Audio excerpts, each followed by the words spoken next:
Кез келген уақытта тез дайын болатын тойымды астың рецептімен бөлісетін боламын. Видео қызық болса соңына дейін қарап, жоғалтылмас үшін міндетті түрде каналыма подписаться жасап, қоңырша белгісін басып қойды ұмытпаңыздар.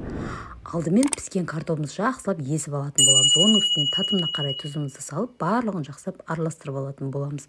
Оның үстінен теркадан өткізілген сырымызды және де укропымызды салып, барлығын жақсылап біркелкі масса болғанша араластырып алатын боламыз.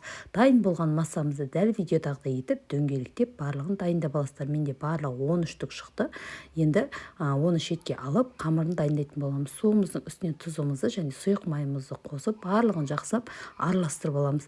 Араластырып алғаннан кейін електен өткізілген ұнымызды салып, қолдың көмегімен жұмсақ қамыр дайындап аламыз. Дайындап алған қамырымызды бірнеше бөліктерге бөліп алатын боламыз. Қамырды ешқандай да қазір тындырудың қажеті жоқ. Осылай бірнеше бөліктерге бөліп аламыз. Менде барлығы 13 штук болып шығады. Енді барлығын зубала жасап, сосын тындыруға қойып қоямыз.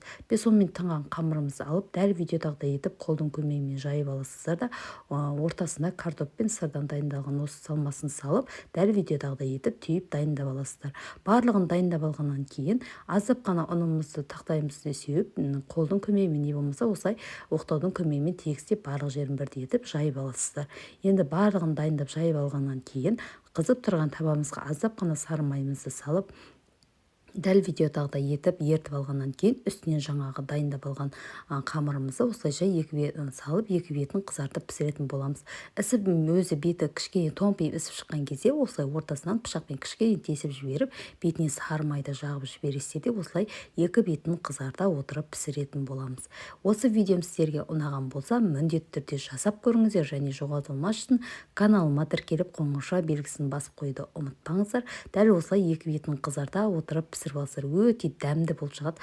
Балаларым ешқандай да қалдырмай бір отырғаннан барлық отбасымызбен жеп қойдық. Өте дәмді болып шығады. Міндетті түрде жасап көруге кеңес беремін. Менің алдағы уақытта шығатын рецепттерімді жоғалтылмас үшін міндетті түрде каналыма подписаться жасап, қоңырша белгісін басып қойды ұмытпаңыздар. Назарларыңызға рахмет. Сіздермен бірге болған Алмагүл.